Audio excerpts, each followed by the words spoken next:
Hello everyone, welcome to this channel. तो आइए अब स्टार्ट करते हैं lecture number magnetic effects of current. और यहाँ पे हम डिस्कस करने वाले हैं प्रीवियस ईयर्स के क्वेश्चंस जो जेईई मेन में आ चुके हैं।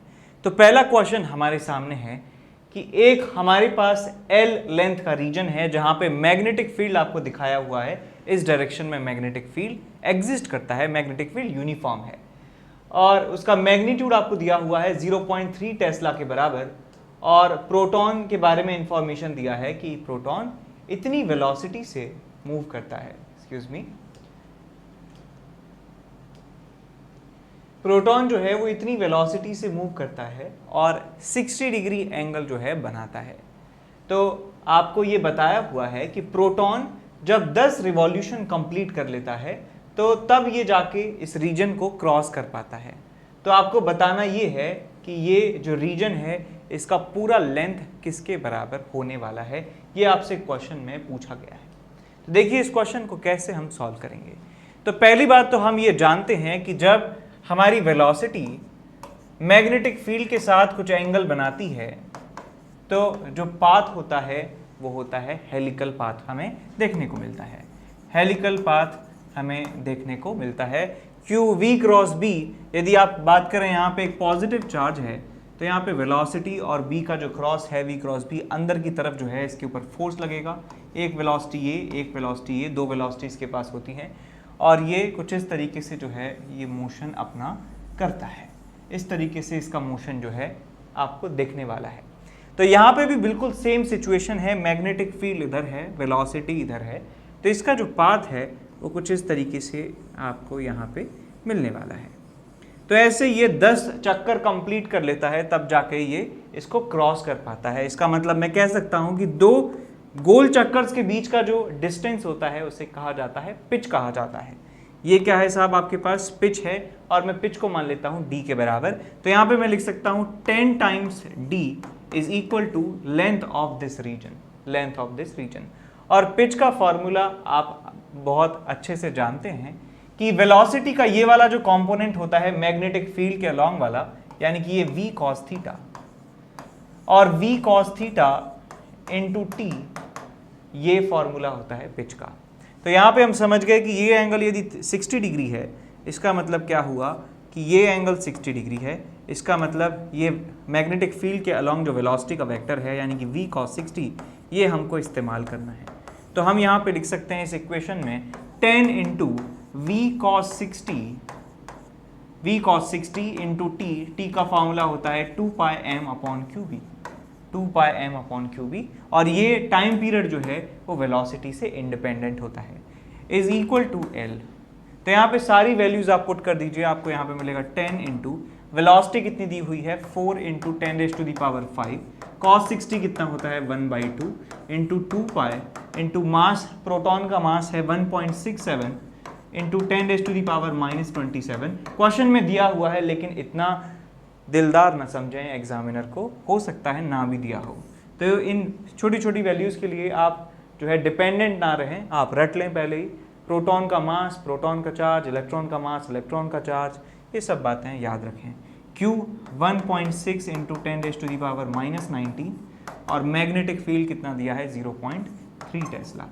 ये जो कैलकुलेशन है आपको करनी है और आप इसे सॉल्व करेंगे, आपको आंसर मिल जाएगा। आगे चलते हैं क्वेश्चन नंबर सेकंड की तरफ। क्वेश्चन नंबर 2 में दिया है कि एक प्रोटॉन और एक अल्फा पार्टिकल है।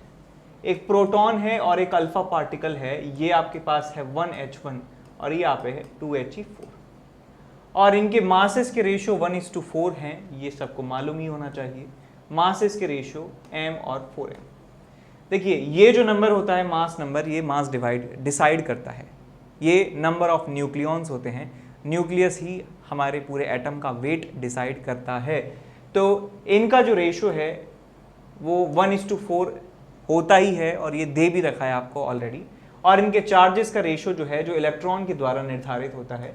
तो नंबर ऑफ प्रोटॉन और नंबर ऑफ इलेक्ट्रॉन जो हैं आपस में बराबर होते हैं।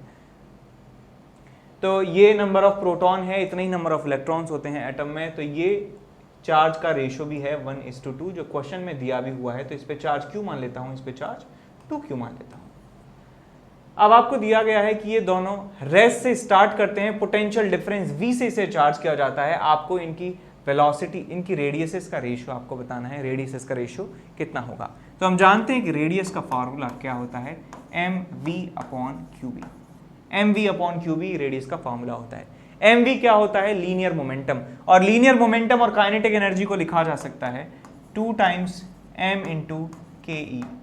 इस तरीके से हम लिख सकते हैं लीनियर मोमेंटम को डिवाइडेड बाय QB, और काइनेटिक एनर्जी को लिखा जा सकता है कि V पोटेंशियल डिफरेंस से इसे हम एक्सेलरेट कराते हैं, तो Q इंटू V जो है इनकी काइनेटिक एनर्जी होने वाली है। सो 2mQV ये हमारे पास मिलने वाला है न्यूमरेटर में।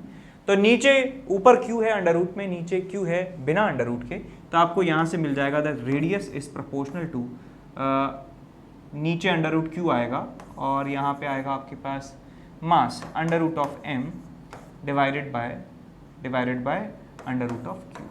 तो ये आपको रेडियसेस और मास और चार्ज में रिलेशन मिल जाएगा। तो आप यहाँ से कैलकुलेट कर सकते हैं radius of proton divided by radius of alpha particle is equal to mass of proton which is m divided by q divided by under root of mass कितना है 4m divided by 2q। Solve कर लेंगे इसे 1/√2 जो है आपको प्राप्त हो जाएगा। ठीक है, सिंपल सवाल था। आगे चलते हैं क्वेश्चन नंबर नेक्स्ट में। इसमें दिया है कि एक इलेक्ट्रिक चार्ज है +q और इतनी वेलोसिटी से मूव कर रहा है, और इलेक्ट्रिक फील्ड है ये और मैग्नेटिक फील्ड है ये। आपको y कंपोनेंट बताना है फोर्स का कितना होगा। तो आप लॉरेंस फोर्स का फॉर्मूला यहाँ पे लगा सकते हैं। लॉरेंस फोर्स का फॉर्मूला होता है Q E vector plus V cross B vector. ठीक, तो यहाँ पे इलेक्ट्रिक फील्ड वेक्टर जो है आप जोड़ दीजिए 3i cap plus j cap plus 2k cap, और यहाँ पे आप वेलोसिटी और मैग्नेटिक फील्ड का क्रॉस लेंगे। i j k क्रॉस लेने का तरीका ये है, ये आपके पास है 3 4 1 और आपके पास 1 1 -3। ठीक, तो आपको सिर्फ और सिर्फ y कंपोनेंट चाहिए, तो आप सिर्फ फोकस करेंगे इस पर और इस पर।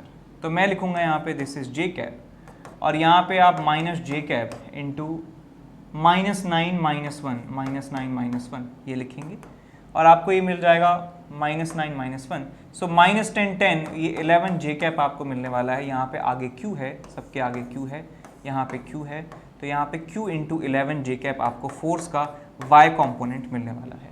तो 11q जो है हमारा आंसर हो जाएगा। ठीक, तो यहाँ पे हमने क्या किया कि सिर्फ हमें y कंपोनेंट चाहिए था, तो हमने x और z कंपोनेंट्स को कैलकुलेट ही नहीं किया, हमने डायरेक्ट y कंपोनेंट्स कैलकुलेट कर लिए, जिससे आपका समय बचता है। आगे क्वेश्चन नंबर नेक्स्ट में चलते हैं, जिसमें दिया हुआ है कि एक चार्ज पार्टिकल है, सर्कल में घूमता है, चार्ज q है, मास m है, स्पीड v है, मैग्नेटिक फील्ड b के इन्फ्लुएंस में वो घूम रहा है। तो मैग्नेटिक मोमेंट आपको कैलकुलेट करना है कितना होगा, और ये जो डब्बे हैं ये वेक्टर है बेटा। ठीक है, ये वेक्टर है। पावर पॉइंट बेचारा समझ नहीं पा रहा है इन सिंबल्स को बेचारा, तो ये वेक्टर है। ठीक है, तो मैं मान लेता हूं कि एक चार्ज q है और जो मैग्नेटिक फील्ड b अंदर है और उसमें वेलोसिटी v से मूव कर रहा है।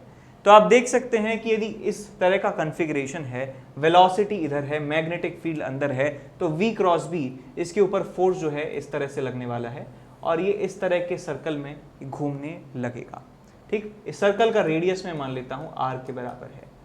ठीक, तो यहाँ पे हमें मैग्नेटिक मोमेंट जो मिलने वाला है, मैग्नेटिक मोमेंट वो आपको मिलेगा magnitude number of turns 1, because एक ही चार्ज पार्टिकल है, तो यहाँ पे 1 into current I into area A।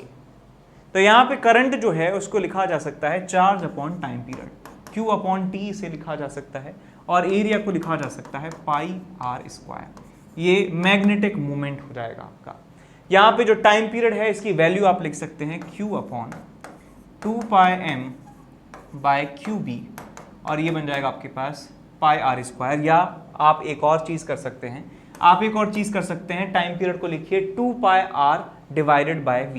तो आप यहाँ लिखेंगे Q upon 2πr divided by v ऊपर चला जाएगा और ये मिल जाएगा आपके पास पाई r स्क्वायर, आपको मिल जाएगा मैग्नेटिक मोमेंट।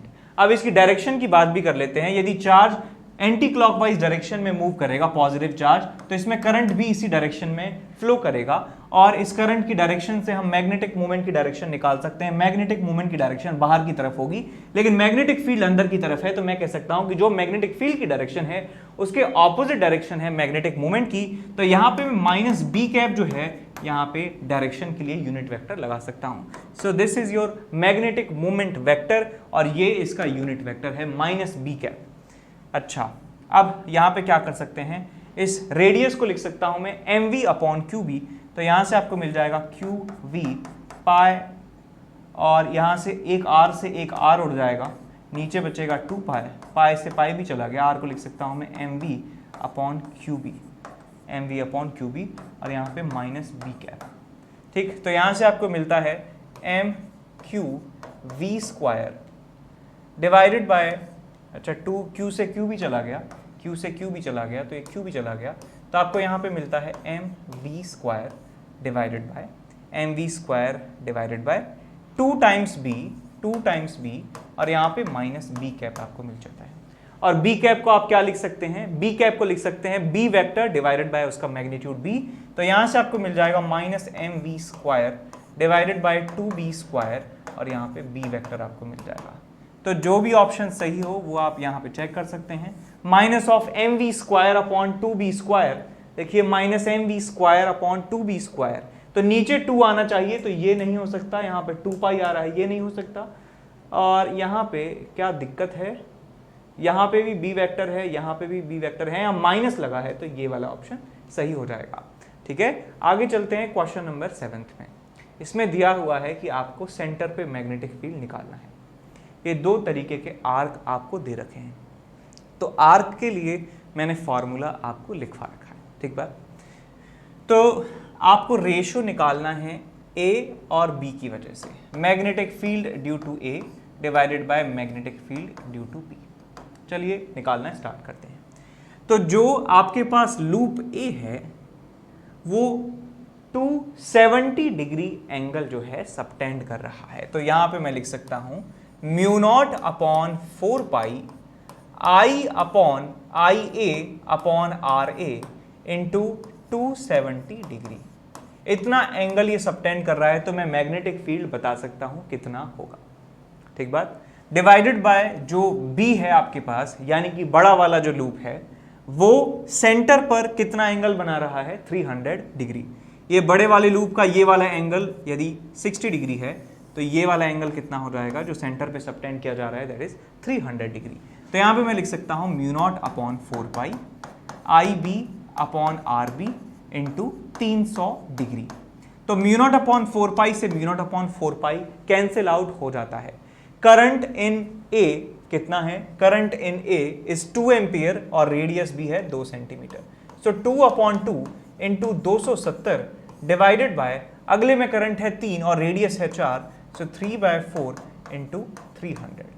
तो यहाँ से 2 से 2 कैंसिल हुआ, 0 से 0 कैंसिल हुई और आपको यहाँ से मिल जाएगा 27 इंटू 4 डिवाइडेड बाई 3 इंटू 30। तो 3 से गया ये 9 बार, 3 से गया 3 बार, 3 से गया ये 10 बार, 2 बार, 5 बार, तो 6/5 जो है आपको आंसर यहाँ पे मिल जाएगा। 6/5 will be a final answer, 6/5। तो क्वेश्चन नंबर 8 में आपको दिया हुआ है कि एक इलेक्ट्रॉन गन है जिसे इस सोलेनॉइड के एक्सिस पे रखकर रेडियस के अलोंग उससे इलेक्ट्रॉन को प्रोजेक्ट किया जाता है। तो यहाँ पे देखिए सिचुएशन कैसी है कि आपके पास एक सोलेनॉइड है और सोलेनॉइड में जो करंट है वो दिया हुआ है, इस तरीके से करंट जो है फ्लो होता है, इस तरीके से करंट जो है फ्लो हो रहा है। तो इस करंट की वजह से मैं मैग्नेटिक फील्ड की जो डायरेक्शन है वो राइट हैंड थंब रूल से बता सकता हूँ कि इस पूरे सोलेनॉइड में जो मैग्नेटिक फील्ड है वो इस डायरेक्शन में आपको मिलने वाला है। जो मैग्नेटिक फील्ड है इस तरीके से आपको यहाँ पे मिलेगा। अब इलेक्ट्रॉन को इसके सेंटर पर रखकर, सेंटर का मतलब एक्सिस पर रखकर रेडियस के अलोंग फेंका गया है, कुछ इस तरीके से फेंका गया है वेलोसिटी v देकर, और इसकी स्पीड इस तरफ है, मैग्नेटिक फील्ड जो है इस डायरेक्शन में है। तो मैं बता सकता हूं कि इस इलेक्ट्रॉन के ऊपर इस समय फोर्स किस डायरेक्शन में लगेगा। सो वेलोसिटी इस तरफ है, मैग्नेटिक फील्ड इस तरफ है, सो V क्रॉस B अंदर की तरफ है एक पॉजिटिव चार्ज पर, बिकॉज इलेक्ट्रॉन पे नेगेटिव चार्ज है, तो V क्रॉस B की वजह से जो फोर्स है QV क्रॉस B वो बाहर की तरफ लगने वाला है, यानी इलेक्ट्रॉन पे मैग्नेटिक फोर्स लगेगा बाहर की तरफ, और इसका मोशन जो है वो एक सर्कुलर मोशन जो है होने वाला है, और उसकी रेडियस क्या होने वाली है, radius of its circular motion is equal to mv upon QB। तो यदि आपको करनी है स्पीड मैक्सिमम, यदि आप स्पीड मैक्सिमम चाहते हैं तो आपको रेडियस इसकी जो है वो भी मैक्सिमम करनी पड़ेगी, कि कितनी मैक्सिमम रेडियस में ये घूम सकता है जिससे ये टच ना करे। तो हम एक ऐसी सिचुएशन लेते हैं जिसमें इलेक्ट्रॉन जस्ट बच जाता है टच होने से, जस्ट बच जाता है टच होने से, या ऑलमोस्ट टच हो जाता है। तो मैं कह सकता हूं इस सिचुएशन में जो रेडियस आपको इस सर्कुलर पाथ की मिलने वाली है वो रेडियस r जो है वो इस सोलेनॉइड की रेडियस की आधी मिलने वाली है। तो मैं कह सकता हूं कि सर्कुलर पाथ का जो रेडियस है capital R, it is half of the radius of the solenoid, और सोलेनॉइड की रेडियस कितनी दी हुई है, L के बराबर नहीं, कितना दिया है, रेडियस कुछ दिया है, shoots an electron along the radius. अच्छा, आपको स्पीड की वैल्यू ही पूछी है, रेडियस कैपिटल R है सर। अच्छा, तो यहाँ पे थोड़ा सा आपको ये हो जाएगा, तो मैं यहाँ पे मान लेता हूँ बेटा कि इस सर्कुलर पाथ की जो रेडियस है वो स्मॉल r है, मैं सर्कुलर पाथ की रेडियस को स्मॉल r मान लेता हूँ, और सोलेनॉइड की रेडियस कैपिटल R दी हुई है, इसको मैं स्मॉल r ले लेता हूँ। ठीक है, तो बस आप रिलेशन लगा दीजिए कि that small r is equal to capital R by 2, capital R by 2। इस r को निकाला जा सकता है m v max divided by q, q is electron पे charge, into b magnetic field solenoid के अंदर कितना होता है, mu naught n into I के बराबर is equal to r by 2। तो यहां से आप v max की वैल्यू निकाल सकते हैं और आपका आंसर आ जाएगा। आगे चलते हैं, क्वेश्चन नंबर 9 की तरफ चलते हैं, जिसमें दिया हुआ है कि दो करंट कैरिंग थिन वायर्स हैं, दोनों में करंट I फ्लो होता है, और उनकी लेंथ जो है उनको L लेंथ के एक इंसुलेटिंग थ्रेड से बांधा गया है, इक्विलिब्रियम सिचुएशन है, और जो थ्रेड्स हैं वो एंगल थीटा बनाते हैं, मास पर यूनिट लेंथ लैम्डा है, आपको करंट की वैल्यू बतानी है। तो ये जो वायर हैं कुछ इस तरीके से हैं, दो वायर्स ऐसे हैं, और उनमें जो करंट है वो ऑपोजिट डायरेक्शन में ऑफ कोर्स फ्लो हो रहा होगा, जिससे वो एक दूसरे को रिपेल कर रहे हैं। वायर जो हैं इस तरीके से रखे हैं बेटा, इस तरीके से वायर रखे हैं, और वो वायर जो हैं उनकी लंबाई बहुत बहुत ज़्यादा है, और उन वायर्स को ऐसे धागे से बांध दिया गया है, और इस पॉइंट से जो है उसको हिंज कर दिया गया है, जिससे ये जो दोनों वायर हैं ये इक्विलिब्रियम में हैं। तो आपको इक्विलिब्रियम की एक कंडीशन लगानी होगी किसी एक वायर पे, और वहाँ से कुछ ना कुछ हमें करंट की वैल्यू जो है प्राप्त होने वाली है। देखिए कैसे इसको सॉल्व करेंगे, तो एक वायर ये है, दूसरा वायर ये है, तो मैं इस वायर की इक्विलिब्रियम की सिचुएशन जो है यहाँ पे ड्रॉ करने वाला हूँ। तो इससे बंधे हुई रस्सी के ऊपर एक टेंशन लगेगा T, इस टेंशन का वर्टिकल के साथ जो है एंगल थीटा हो जाएगा, तो इस टेंशन का एक कंपोनेंट कितना हो जाएगा, T cos थीटा, और एक कंपोनेंट इस तरफ हो जाएगा T sin theta, T sin theta, T cos theta. ठीक, और इसके ऊपर जो है एक mg के बराबर फोर्स लग रहा होगा, और इस वायर की वजह से एक रिपल्शन लग रहा होगा इस डायरेक्शन में, रिपल्शन को मैं मान लेता हूँ F के बराबर। ठीक, तो इन सारे फोर्सेस को आपस में आप इक्वेट कर दीजिए कि T sin थीटा जो है कि मैग्नेटिक रिपल्शन की बराबर है, और T cos थीटा जो है वो mg के बराबर है। तो यहाँ मैं लिखूंगा T cos theta is equal to mg, equation number 1, और यहाँ पे मैं लिख सकता हूँ T sin theta is equal to magnetic repulsion. अब मैग्नेटिक रिपल्शन का फॉर्मूला जो है वो पर यूनिट लेंथ की टर्म्स में लिखा जा सकता है, तो मैं इसका L लेंथ कंसीडर कर रहा हूं, मैं इस वायर का स्मॉल L लेंथ कंसीडर कर रहा हूं, तो मैं इसके ऊपर फोर्स बता सकता हूं that small L into mu naught upon 4 pi 2 I1 I2 divided by distance between them, और इस डिस्टेंस को आप बता सकते हैं कि ये यदि कैपिटल L है, ये थीटा है, तो ये बन जाएगा आपके पास L sin थीटा, और ये भी कितना बन जाएगा, L sin theta. So 2L sin theta in दोनों के बीच का सेपरेशन हो जाएगा, तो यहाँ पे आप लिख देंगे 2 capital L sin theta, 2 capital L sin theta. ठीक है, और जब हमने यहाँ पे mg की बात करी है तो मास को भी हम लैम्डा इंटू स्मॉल l लिख सकते हैं, बिकॉज हम स्मॉल लेंथ का जो वायर है का जो पार्ट है उसका इक्विलिब्रियम जो है यहाँ पे डिस्कस कर रहे हैं।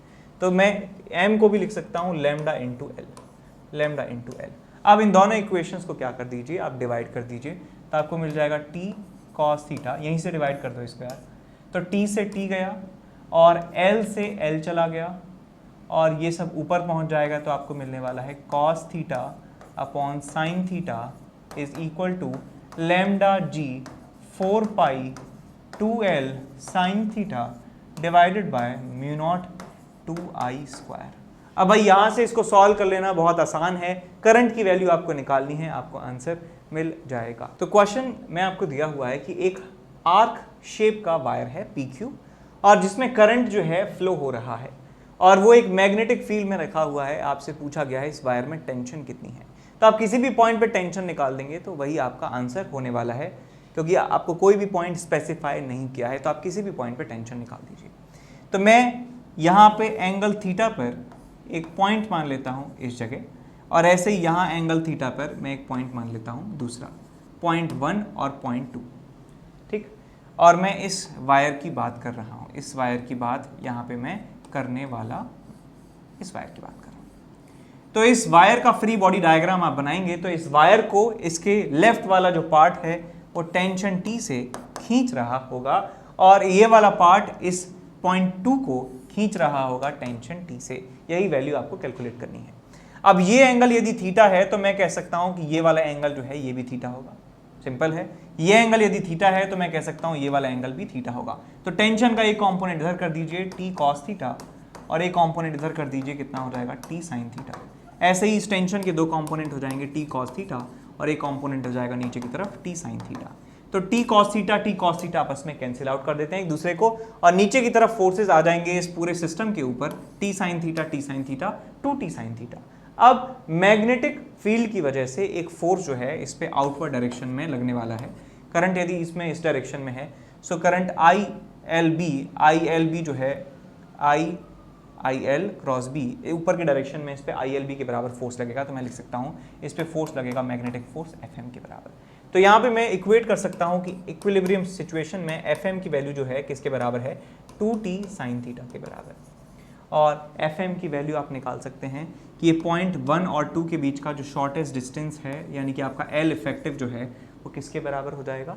तो ये आप निकाल सकते हैं, ये आपके पास रेडियस R है, ये R cos थीटा, ये R sin theta, so 2R sin theta ये L इफेक्टिव हो जाएगा। करंट इसमें I है, मैग्नेटिक फील्ड B है, is equal to 2t sin theta. So IL effective B से मैंने ये फोर्स निकाल दिया और 2t sin थीटा फोर्स नीचे की तरफ आ रहा है, ये फोर्स ऊपर की तरफ है, दोनों को बैलेंस कर दिया है। तो यहाँ से आपको sin थीटा से sin थीटा उड़ जाएगा और क्या उड़ रहा है, बस यही उड़ रहा है, तो 2 से 2 उड़ जाएगा। तो आपको यहाँ पे टेंशन मिल जाती है IRB के बराबर। सो IRB के बराबर टेंशन आपको मिलने वाली है, सी ऑप्शन सही हो जाएगा। क्वेश्चन नंबर 12 की बात करें, क्वेश्चन नंबर 12 में दिया है कि वायर 1 और 2 है, I1 I2 करंट फ्लो होता है और एंगल थीटा जो है वो एक दूसरे से बनाते हैं। तो फोर्स कितना लगेगा इस छोटे से एलिमेंट पर, ये छोटा सा एलिमेंट है बेटा, एक छोटा सा एलिमेंट है यहाँ पे, due to magnetic field of wire 1, इसके मैग्नेटिक फील्ड से इस पर कितना फोर्स लगेगा। और एक क्वेश्चन में बात जो है जो इसको यहाँ पे लिखी नहीं गई है कि ये इस वायर के सेंटर से इस पॉइंट को ड्रॉ किया गया है, यहाँ से एक लाइन में बनाऊंगा इसके सेंटर से, तो ये DL आपको मिलता है और ये वाला एंगल जो है ये भी थीटा के बराबर है, ये वाला एंगल भी थीटा के बराबर है। ये इन्फॉर्मेशन आपको क्वेश्चन में लिखा नहीं है, लेकिन ये होगी तब ये क्वेश्चन आगे हम कर पाएंगे।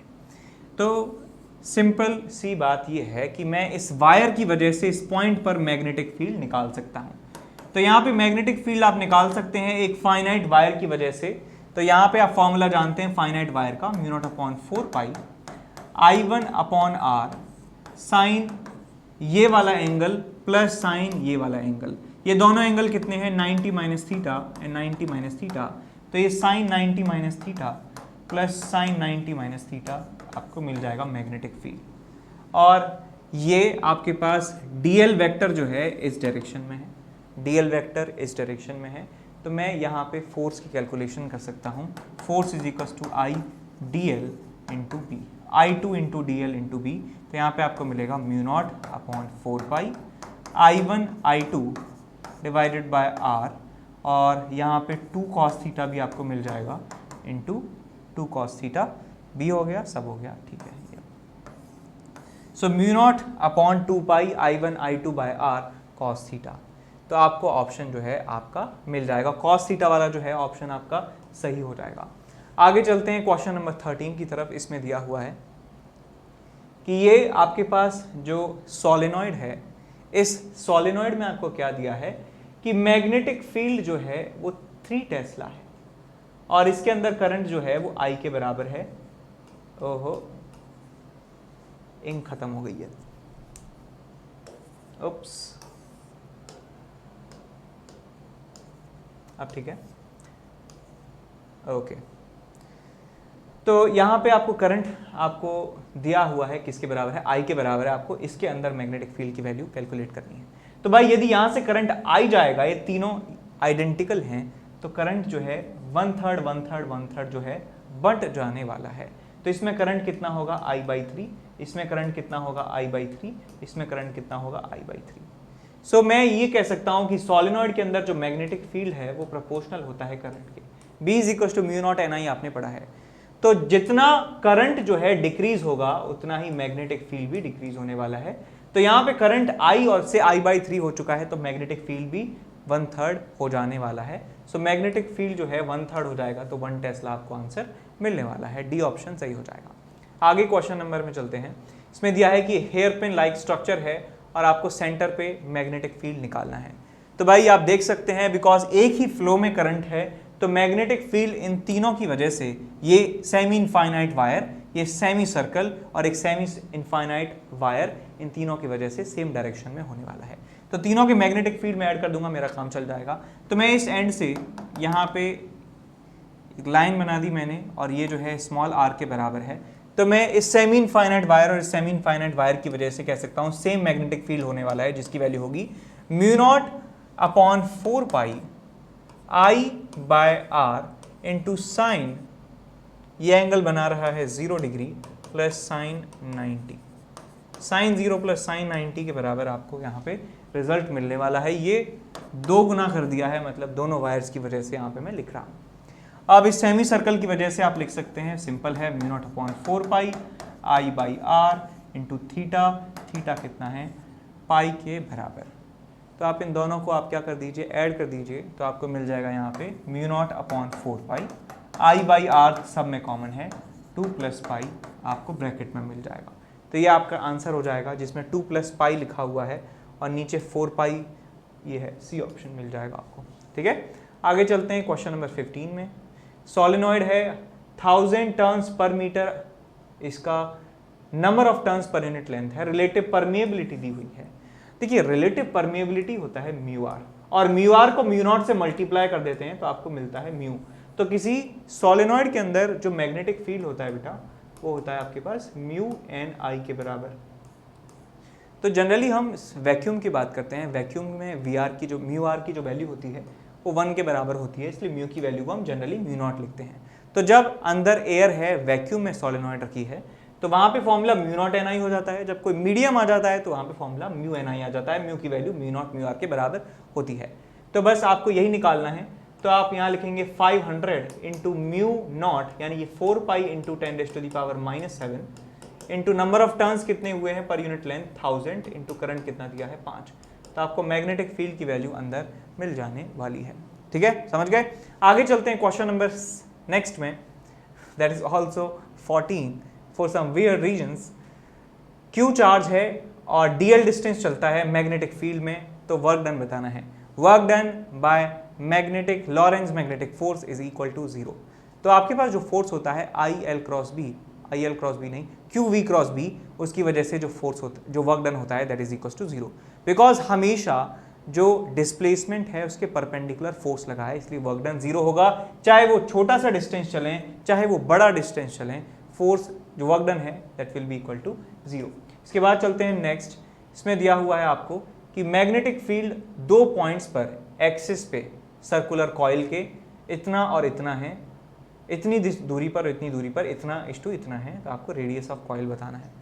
सिंपल सा सवाल है कि एक्सिस पर मैग्नेटिक फील्ड का फॉर्मूला हम जानते हैं, कितना होता है mu naught upon 4 pi 2ni pi R square divided by R square plus x square raise to the power 3/2। तो अलग अलग x पर आपको वैल्यूज दे रखी हैं, कितनी कितनी हैं। तो यहाँ पे मैं लिख सकता हूँ this magnetic field is directly proportional to 1 upon R square plus x square raise to the power 3/2। आप कर लेंगे भाई इसको।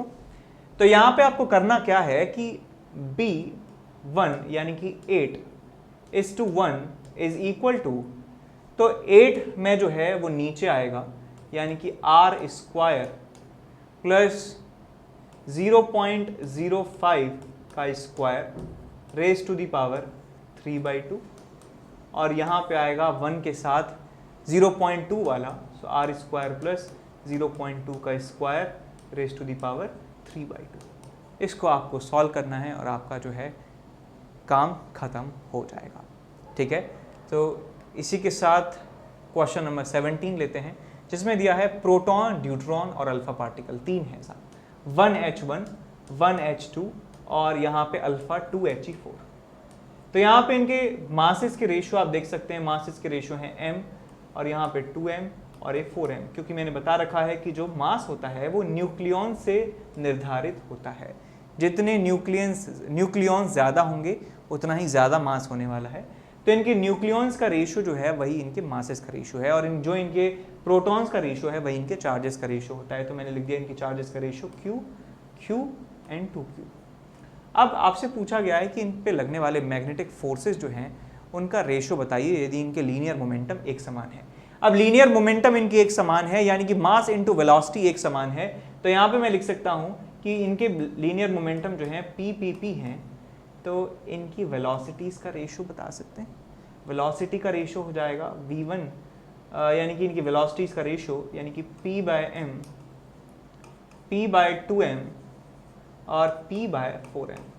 ये इनकी वेलोसिटी हैं, ये इनकी वेलोसिटी हैं, ये इनकी वेलोसिटी हैं। तो यानी कि वेलोसिटीज़ का रेशियो जो आपसे सेकंड पार्ट में पूछा गया है वो कितना आ जाएगा 1:1/2:1/4, यानी 1:1/2:1/4। इसको आप मल्टीप्लाई कर दीजिए 4 से, सो 4:2:1 आपको रेशियो मिल जाएगा स्पीड का, और ये एक ही ऑप्शन है, ऑप्शन नंबर ए। तो यही आपका आंसर हो जाएगा। ठीक है, तो इसी के साथ जो है हम लेते हैं आपसे विदा। नेक्स्ट लेक्चर में हम मिलेंगे और पढ़ेंगे electromagnetic induction. Thank you for listening to us and subscribe if you have not done it yet. Thank you.